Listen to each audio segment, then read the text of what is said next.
Lord. தேவனுடைய வார்த்தை ஊழியத்தின் சார்பாக உங்களை அன்போடு வாழ்த்துகிறோம். இந்த லென்ட் மாதத்தில் 40 நாட்கள் 40 ஜெபங்களை குறித்து நாம் தியானித்துக் கொண்டிருக்கிறோம். இன்று 30வது நாளில் குடும்பத்தில் உள்ளவர்களின் சுகத்திற்காக ஜெபிக்கும் ஜெபம் என்ற தலைப்பில் நம் அருமை சகோதரி குளோரி மேக்ஸ்வெல் அவர்கள் பேசுவார்கள். கேட்டு பயன்பெறுங்கள், மற்றவர்களுக்கும் ஷேர் செய்யுங்கள். கிறிஸ்துவுக்குள் மிகவும் பிரியமான அன்பு சகோதர சகோதரிகளே, மகிமையின் தேவனாம் இயேசு கிறிஸ்துவின் நாமத்தில் உங்களுக்கு என் அன்பின் வாழ்த்துக்களை தெரிவித்துக் கொள்கின்றேன். 40 days லைஃப் டிரான்ஸ்ஃபார்மிங் 40 prayers, 40 நாட்கள் நம் வாழ்வை மறுரூபமாக்கும் 40 ஜெபங்கள் என்ற தலைப்பில் 30ஆம் நாள் தியானமாக குடும்பத்தில் உள்ளவர்களுடைய சுகத்திற்காக ஜெபிக்கும் ஜெபம் குறித்து பார்க்க போகின்றோம். சங்கீதம் 122:7 சொல்கிறது, உன் அலங்கத்திற்குள்ளே சமாதானமும் உன் அரமனைகளுக்குள்ளே சுகமும் இருப்பதாக. எனக்கு அன்பானவர்களே, சமாதானமும் சுகமும் தேவன் நமக்கு கொடுக்கும் மிக பெரிய ஆசீர்வாதங்கள். இந்த உலகத்தில் எப்படி ஒரு மனிதனுக்கு தன்னுடைய 2 கண்களும் எவ்வளவு முக்கியமோ, அதுபோல சமாதானமும் சுகமும் ஒரு குடும்பத்தில் 2 கண்கள் போன்றவை. பொதுவாக இந்த உலகத்தில் வாழ்கின்ற எல்லோருமே ஆசைப்படுகின்ற காரியங்களில் சமாதானமும் சுகமும் முக்கியமானதாக இருக்கின்றது. சமாதானமும் சுகமும் எனக்கு வேண்டாம் என்று சொல்கின்றவர்கள் யாருமே இருக்க மாட்டார்கள். ஹெல்த் இஸ் வெல்த் என்று ஆங்கிலத்தில் சொல்வார்கள். ஆம், நல்ல ஆரோக்கியமான சரீரமே நமக்கு மிகப்பெரிய சொத்து. இன்று அநேகர் தங்கள் சரீர சுகத்தில் அக்கறை காட்டாமல் வசதியாய் வாழ்வதற்கென்று இரவும் பகலும் ஓடி ஓடி வேலை செய்து கடைசியில் தங்களுடைய சரீரத்தின் சுகத்தை இழந்து போகிறார்கள். அவர்கள் ஓடி ஓடி உழைத்த பணத்தின் பெரும் பகுதியை மருத்துவமனைகளுக்கும் மருத்துவர்களுக்கும் செலவு செய்கிறார்கள். வியாதி எந்த விதத்திலும் கொடுமையானது. அதனால் வீண் செலவுகளை சந்திக்கின்றோம். சரீரத்திலும் வேதனையை அனுபவிக்கின்றோம். நம்முடைய பொன்னான நேரங்களையும் வீணாக்கி விடுகின்றது. குடும்பத்திற்கு ஊழியத்திற்கு நிறைய செய்ய வேண்டும் என்று மனம் நினைத்தாலும் உடல் ஒத்துழைப்பதில்லை. ஒரு மனிதன் வியாதியாய் இருக்கிறதற்கு வேதத்தில் 6 காரணங்கள் சொல்லப்பட்டிருக்கின்றது. முதலாவது சங்கீதம் 103:5 வயது முதிர்வால் சுகவீனம். இரண்டாவது மார்க் 5:26-27 வசனங்களில் கிருமிகளால் வரும் சுகவீனம். மூன்றாவது மத்தேயு 9:2 பாவத்தினால் வரும் சுகவீனம். நான்காவது லேவியராகமம் 11:1-47 வசனங்களில் சரீரத்தை பராமரிக்காததால் வரும் சுகவீனம். ஐந்தாவது லூக்கா 13:1-16, மார்க் 9:25 சாத்தானால் வரும் சுகவீனம். ஆறாவது யோபு 2:3-5 வசனங்களில் சில நேரங்களில் நம்முடைய விசுவாசத்தை சீர்படுத்தும்படி தேவன் அனுமதிக்கின்றார்.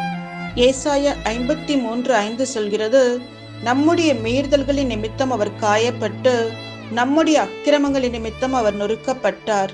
நமக்கு சமாதானத்தை உண்டு பண்ணும் ஆக்கினை அவர் மேல் வந்தது, அவருடைய தழும்புகளால் குணமாகின்றோம். எனக்கு அன்பானவர்களே, நோயற்ற வாழ்வே குறைவற்ற செல்வம் என்பது பழமொழி.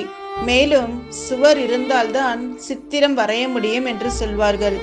ஆம், நாம் நல்ல உடல் சுகத்தோடு இருந்தால்தான் நம்மால் எதையுமே செய்ய முடியும். நமக்கு ஒரு வியாதி வந்துவிட்டால் எவ்வளவு கஷ்டம். உடல் அளவிலும் மனதளவிலும் சோர்ந்து போய் விடுகிறோம். சரியாக சாப்பிடவும் பிடிக்காது, எங்கேயும் போகவும் பிடிக்காது. எந்த வேலையாவது செய்ய வேண்டும் என்று மனம் நினைத்தாலும் உடல் பலவீனத்தின் நிமித்தம் உடல் ஒத்துழைக்காது. எனக்கு அன்பானவர்களே, இயேசு கிறிஸ்து இந்த உலகத்திற்கு வந்தது நம்மை பாவத்திலிருந்து மீட்க, ரட்சிக்க, நித்திய ஜீவனை கொடுக்க என்று பல காரணங்கள் இருந்தாலும் அவருடைய ஊழியத்தின் பெரும் பகுதி வியாதி என்னும் நுகத்தடியை முறிக்கிறதாக இருந்தது. மத்தேயு 4:24 சொல்கிறது, ஜனங்களுக்கு உண்டாயிருந்த சகல வியாதிகளையும் சகல நோய்களையும் நீக்கி அவர்களை சுகமாக்கினார். லூக்கா 6:18-19 வசனங்கள் சொல்கிறது, அசுத்த ஆவிகளால் பாதிக்கப்பட்டவர்களும் வந்து ஆரோக்கியம் அடைந்தார்கள். மத்தேயு 4:23-24, மத்தேயு 14:36 வசனங்கள் சொல்கிறது, அவர்கள் பலவிதமான பிரச்சனைகளோடு வந்திருந்தாலும் அவர்களுக்குள் இருந்த ஒரே எண்ணம் இயேசுவின் கரம் தங்களை தொட வேண்டும் அல்லது இயேசுவை தொட்டாவது சுகம் பெற வேண்டும் என்பதாக இருந்தது. மத்தேயு 8:17 வசனம் அழகாய் சொல்கிறது, இயேசு கிறிஸ்து கல்வாரி சிலுவையிலே மரிக்கும் போது நம்முடைய பலவீனங்களை எல்லாம் ஏற்றுக்கொண்டு நம்முடைய நோய்களை எல்லாம் சுமந்தார் என்று. யாத்திராகமம் 15:26 நம்முடைய தேவனுக்கு அருமையான ஒரு பெயர் கொடுக்கப்பட்டிருக்கின்றது, நானே உன் பரிகாரியாகிய கர்த்தர். ஆங்கிலத்தில் இந்த வசனம் I am the Lord that healed thee என்று சொல்லப்பட்டிருக்கின்றது. அவரை ஏற்றுக்கொண்ட மக்களுக்கு சுக வாழ்வை ஒரு சுதந்திரமாக தேவன் கொடுத்திருக்கின்றார். சிலர் தங்களுடைய ஆஸ்தி, சொத்து இவற்றின் மேல் கண்ணும் கருத்துமாக இருப்பார்கள். வேறு யாராவது அதற்கு உரிமை பாராட்டினால் அவ்வளவுதான், தொலைத்து விடுவார்கள். உலக பிரகாரமான சொத்திற்கே மக்கள் இவ்வளவு வைராக்கியம் பாராட்டுகிறார்கள் என்றால், ஆவிக்குரிய ரீதியிலே நம்முடைய பரம தகப்பனாகிய இயேசு கிறிஸ்து சிலுவையிலே பாடுபட்டு பல நன்மையான காரியங்களை நமக்காக சொத்தாக சம்பாதித்து கொடுத்திருக்கின்றார். அந்த சொத்துக்களில் முக்கியமான ஒன்று சரீர சுகம். இதை அபகரிக்கவே பிசாசு இருக்கின்றான். ஆனால் நாம் பிசாசுக்கு எதிர்த்து நின்று சுகத்தை நம்முடையதாக்கிக் கொள்வோமே, ஆனால் மாத்திரமே சுகம் நம்முடையதாய் மாறும். இந்த தெய்வீக சுகத்தை பெற்றுக்கொள்வது எப்படி? இன்றைய நவீன உலகில் கிட்டத்தட்ட எல்லா மக்களுமே ஏதாவது பலவீனங்களோடு தான் வாழ்ந்து வருகின்றனர். உடல் மற்றும் உள்ளம் சம்பந்தமான பல பலவீனங்களுக்கு சுகம் மற்றும் விடுதலை எங்கே கிடைக்கும் என அறியாமல் மக்கள் தவித்து கொண்டிருக்கின்றார்கள். ஆரோக்கியம் என்று பார்க்கும்போது அதை 2 வகையாக பிரித்து கொள்ளலாம். சரீர ஆரோக்கியம், மன ஆரோக்கியம். இரண்டுமே ஒன்றோடு ஒன்று தொடர்புடையதுதான். சரீரம் பாதிக்கப்படும் போது அது நிச்சயம் நம்முடைய மனதையும் பாதிக்கிறது. அதே போல மனம் பாதிக்கப்படும் போது அது நம்முடைய சரீரத்தையும் பாதிக்கின்றது. நம்முடைய சரீரம் எப்போதும் ஒரே சீராக இருப்பதில்லை. வயதிற்கேற்ப நம்முடைய சரீரம் மாற்றங்கள் அடைகின்றன. நம் உடலில் உள்ள ஒவ்வொரு உறுப்பும் வயதிற்கேற்றாற் போல அதன் செயல்பாடுகளில் வித்தியாசப்படுகிறது. குழந்தையாய் இருக்கும் போது அதன் செயல்பாடுகள் வேறு, வளர்ந்த பிறகு அதன் செயல்பாடுகள் வேறு. நாம் 30 வயதில் இருந்தது போல 50 வயதிலும் இருப்போம் என்று சொல்ல முடியாது. ஆனால் நாம் அந்தந்த வயதிற்கேற்றபடி நம்முடைய சரீரத்தை கவனிக்க கற்றுக்கொண்டோமானால் எந்த வயதிலும் நாம் ஃபிட்டாக இருக்க முடியும். ஒரு மனிதனின் அடிப்படை தேவைகள் என்று பார்க்கும்போது உணவு, தண்ணீர், உறக்கம். இதை நாம் சரியாக செய்யவில்லை என்றால் நம் சரீரத்தில் பல பாதிப்புகளை பார்க்க முடியும். முதலாவது, உணவு என்று பார்க்கும்போது உணவே மருந்து என்று சொல்வார்கள். நாம் சத்தான சமச்சீரான உணவுகளை சாப்பிட வேண்டும். ஜங்க் ஃபுட்ஸ், ஃபாஸ்ட் ஃபுட்ஸ் மற்றும் சத்து குறைந்த உணவுகளை நாம் சாப்பிடும்போது அது நம்மை பலவீனப்படுத்தி பல நோய்கள் வருவதற்கு காரணமாகி விடுகின்றது. அதனால் முறையான உணவை சரியான நேரத்தில் சரியான அளவில் எடுத்துக்கொள்வது நம்முடைய சரீர ஆரோக்கியத்திற்கு மிகவும் அவசியமானது. இரண்டாவது, தண்ணீர் என்று பார்க்கும்போது நம் உடலில் 70-80% தண்ணீர் நிறைந்ததாய் இருக்கின்றது. தண்ணீர் குடிப்பதன் நன்மையை குறித்தும் எவ்வளவு தண்ணீர் குடிக்க வேண்டும் என்றும் அநேக வல்லுநர்கள் ஆலோசனை கொடுக்கிறார்கள். நாம் எல்லாவற்றையும் படித்தும் செய்யாமல் போவதை காட்டிலும் ஒரு நாளைக்கு குறைந்தது 2-3 லிட்டர் தண்ணீர் குடிக்க பழகிக்கொள்வோம். அது பல உடல் உபாதைகள் நமக்கு வராமல் பாதுகாப்பதாக இருக்கின்றது. மூன்றாவது, உறக்கம். குறைந்தது 8 மணி நேரமாவது தூங்க வேண்டும். முடியாவிட்டால் நாம் 6 மணி நேரமாவது தூங்க வேண்டும்.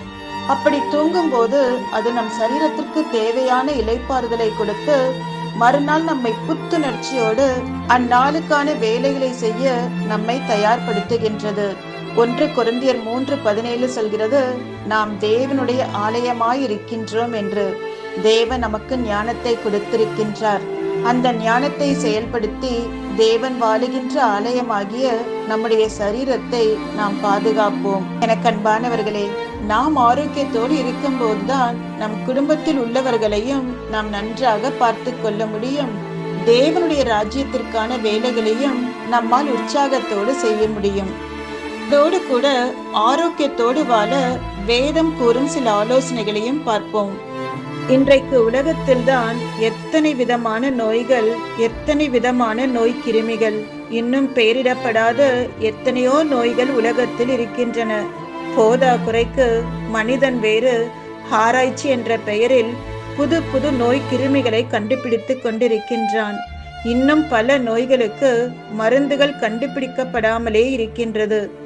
இப்படி இன்றைக்கு வியாதிகள் வருவதற்கு பல காரணங்கள் இருந்தாலும் முழுமையான சுகம் தருபவர் நம்முடைய ஆண்டவராகிய இயேசு கிறிஸ்து மாத்திரம்தான்.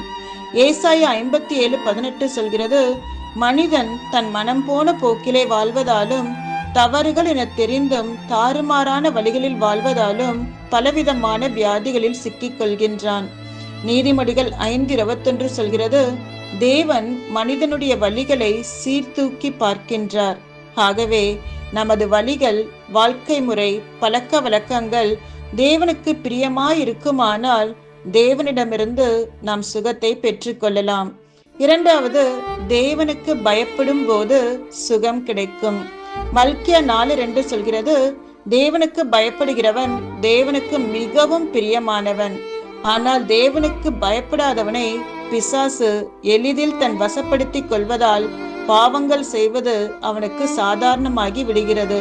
அந்த பாவங்களே மரணத்திற்கு ஏதுவான வியாதிகளை உண்டு பண்ணுகிறது. ஆகவே பாவங்களை விட்டுவிட்டு தேவனுக்கு பயந்து வாழ்ந்தால் நன்றாயிருப்பார்கள் என்று பிரசங்கி 8:12 தேவன் நமக்கு வாக்கு பண்ணுகின்றார்.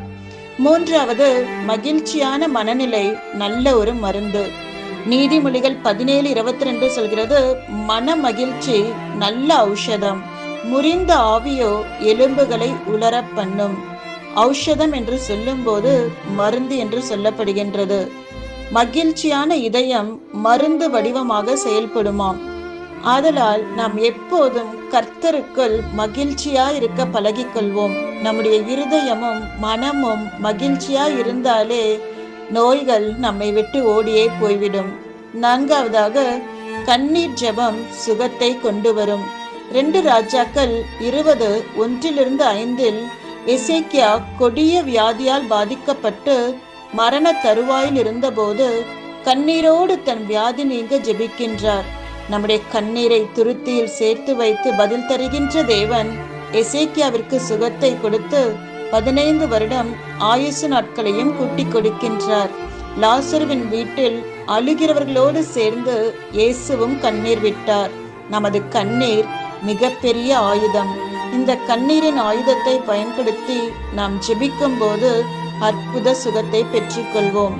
ஐந்தாவதாக, பிறருக்காக பரிந்து பேசும்போது சுகம் கிடைக்கும். பொதுவாக வியாதியின் சமயங்களில் நாம் மனம் உடைந்து சோர்ந்து போவதுண்டு. பிறர் நமக்காக ஜெபிக்க வேண்டும் என்று நாம் எதிர்பார்க்கின்றோம். ஆனால் இது போன்ற இக்கட்டான வேலைகளில் கூட பிறருக்காக பரிந்து பேச தேவன் விரும்புகின்றார். யோபு தன் வியாதியின் மத்தியிலும் தன்னை நிந்தித்த நண்பர்களுக்காக பரிந்து பேசி ஜெபித்ததால் அற்புதமான சுகத்தை பெற்றுக்கொண்டார். ஆறாவது, தேவனுடைய வார்த்தையால் சுகம் உண்டாகும். சங்கீதம் 107:20 சொல்கிறது, அவர் தமது வசனத்தை அனுப்பி அவர்களை குணமாக்கி அவர்களை அழிவுக்கு தப்புவிக்கின்றார். மேலும் மத்தேயு 4:4 சொல்கிறது, மனுஷன் அப்பத்தினாலே மாத்திரமல்ல தேவனுடைய வாயிலிருந்து புறப்படுகின்ற ஒவ்வொரு வார்த்தையினாலும் பிழைப்பான். தேவன் தன்னை விசுவாசிக்கின்ற தன்னுடைய பிள்ளைகளுக்கு தனது வார்த்தைகளையே மருந்தாக தந்திருக்கின்றார். அவருடைய வார்த்தைகளை விசுவாசித்து நாம் விசுவாச அறிக்கையாக சொல்லும் போது தேவன் நமக்கு அற்புத சுகத்தை கொடுப்பார். ஏழாவது, தேவ நியமங்களை கை கொள்ளும் போது சுகம் உண்டாகும். யாத்திராகமம் 15:26 சொல்கிறது, நீ உன் தேவனாகிய கர்த்தருடைய சத்தத்தை கவனமாய் கேட்டு அவர் பார்வைக்கு செம்மையானவைகளை செய்து அவர் கட்டளைகளுக்கு செவி கொடுத்து அவருடைய நியமங்கள் யாவையும் கை கொண்டால் நான் எகிப்தியருக்கு வரப்பண்ணின வியாதிகளில் ஒன்றையும் உனக்கு வரப்பண்ணேன். நானே உன் பரிகாரியாகிய கர்த்தர் என்று வாக்கு பண்ணி இருக்கின்றார். தேவன் வேதத்தில் சொன்ன அத்தனை கட்டளைகளும் வாழ்க்கை சட்டங்களும் மனிதன் சுகமாக ஆரோக்கியமாக வாழ்வதற்கென்றுதான். ஆகவே அவரது வசனத்திற்கு கீழ்ப்படிந்து அவருக்கு பிரியமான வாழ்க்கை வாழும்போது தேவன் நமக்கு சுகத்தை தருகின்றார். 8வது பரிசுத்த ஆவியானவரால் சுகம் கிடைக்கும். சகரியா 4:6 ஆவியானவர் எங்கேயோ அங்கே விடுதலை உண்டு. 2 கொரிந்தியர் 3:17 சொல்கிறது, அவரது அபிஷேகம் நுகங்களை முறிக்கின்றது. ரோமர் 8:11 சாவுக்கேதுவான நம்முடைய சரீரங்களை உயிர்ப்பிக்கின்றது என்று சொல்லுகிறது. மருத்துவர்களால் முடியாத பல வியாதிகளை ஆவியானவர் தம்முடைய அபிஷேகத்தினால் சுகமாக்குகின்றார். 9வது எண்ணெய் பூசி ஜெபிக்கும் போது சுகம் கிடைக்கும். யாக்கோபு 5:14-15 வியாதியுள்ளவர்களுக்கு ஊழியர்கள் எண்ணெய் பூசி ஜெபிக்கும் போது தேவன் சுகம் தருகின்றார். 10வது தேவ ஊழியர்கள் மூலமாக தேவன் பேசும் வார்த்தைக்கு நாம் கீழ்ப்படியும் போது சுகம் கிடைக்கும். 2 ராஜாக்கள் 5:14 நாம் பார்க்கலாம். தேவன் தனது வேலையை செய்ய தன் பிரதிநிதிகளாக ஊழியர்களை வைத்திருப்பதால் சுகவீனமான வேலைகளில் அவர்கள் மூலமாக தேவன் தரும் ஆலோசனைகளுக்கு கீழ்ப்படியும் போது சுகம் கிடைக்கும். 11வது தழும்புகளால் சுகம் கிடைக்கும் என நாம் விசுவாசிக்கும் போது நமக்கு சுகம் உண்டாகும். 1 பேதுரு 2:24 சொல்கிறது, இயேசு நமது பாவங்கள் மற்றும் வியாதிகள் நீங்க சிலுவையில் பாடுபட்டு காயப்பட்டு மரித்தார் என நாம் விசுவாசிக்கும் போது அவருடைய தழும்புகளால் நாம் சுகத்தை பெற்றுக்கொள்ளலாம். சரி, அப்போ வியாதி வந்தால் நான் மருந்து மாத்திரைகள் எடுத்துக்கொள்ள வேண்டாமா என்று நீங்கள் கேட்பது எனக்கு புரிகின்றது. எசேக்கியாவிற்கு தேவன், இதோ நான் உன்னை குணமாக்குவேன் என்று வாக்கு பண்ணினது மாத்திரமல்ல, அந்த வியாதியிலிருந்து விடுதலை பெற ஒரு ஆலோசனையும் கொடுக்கின்றார். 2 ராஜாக்கள் 20:7 பின்பு ஏசாயா அத்திப்பழத்து அடையை கொண்டு வாருங்கள் என்றான். அதை அவர்கள் கொண்டு வந்து பிளவையின் மேல் பற்று போட்டபோது அவன் பிழைத்தான். தேவன் ஒருவரை பல விதத்தில் குணமாக்குகின்றார். சிலர் மேல் கைகளை வைத்து ஜெபம் பண்ணினார். வேறொருவரை உன் விசுவாசம் உன்னை இரட்சிக்கும் என்று சொன்னார். சிலரை விசுவாசத்துடன் போங்கள், அப்பொழுது குணமாவீர்கள் என்று சொன்னார். களிமண்ணில் உமிழ்ந்து புதிய உறுப்புகளை உருவாக்கினார். இப்படி இருக்கையில் தேவன் தான் படைத்த இயற்கையிலேயே பல மருத்துவ குணங்களையும் வைத்திருக்கின்றார். அதனால் மருந்து மாத்திரைகள் எடுத்துக்கொள்வதில் தவறொன்றுமில்லை. ஆனால் நமக்கு பரிபூரண சுகத்தை தேவன் ஒருவரால் மாத்திரமே தர முடியும். அதோடு கூட நாமும் நம் உடல் நலத்தில் கவனம் செலுத்த வேண்டும். Prevention is better than cure என்று ஆங்கிலத்தில் ஒரு வார்த்தை சொல்வார்கள். எந்த ஒரு காரியமும் வந்து நாம் கஷ்டப்படுகின்றதை விட வருமுன் காப்பதே சிறந்தது. சங்கீதம் 41:4 சொல்கிறது, கர்த்தாவே என் மேல் இரக்கமாயிரும், உமக்கு விரோதமாய் பாவம் செய்தேன், என் ஆத்துமாவை குணமாக்கும். எனக்கு அன்பானவர்களே, சரீர வியாதிகளை பார்க்கிலும் கொடிய வியாதி ஆத்துமாவை பற்றி பிடித்து கொண்டிருக்கும் வியாதிதான். ஆத்துமாவிலே பாவ பழக்க வழக்கங்களுக்கு இடம் கொடுக்கிறபடியினால் அவைகள் உள்ளத்திலே நோய்களை கொண்டு வருகின்றது. பல சரீர நோய்க்கு மூல காரணமும் கூட ஆத்துமாவில் உள்ள வியாதிதான். எனக்கு அன்பான தேவனுடைய பிள்ளைகளே, உங்களுடைய ஆத்துமாவிலே நோய் கொண்டிருக்கின்றீர்களா என்று சிந்தித்து பாருங்கள்.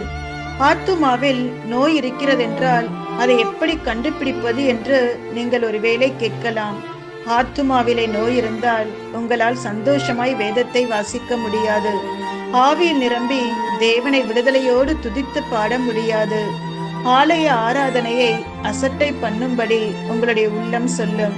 அதனால் முதலாவது நம்முடைய ஆத்துமாவிலே நாம் ஒரு சுகத்திற்காக நம்முடைய ஆத்துமாவை குணமாக்கும்படியாக தேவனிடத்தில் கெஞ்ச வேண்டும். அநேகருடைய ஆத்துமாக்களை சில கவலைகள் குண்டூசிகளை போல குத்தி அவர்களை நோய் கொண்டவர்களாய் ஒடுக்கி விடுகிறது. அவர்கள் நிம்மதியற்றவர்களாய் ஆத்துமாவில் இளைப்பாறுதல் அற்றவர்களாய் தடுமாறுகிறார்கள்.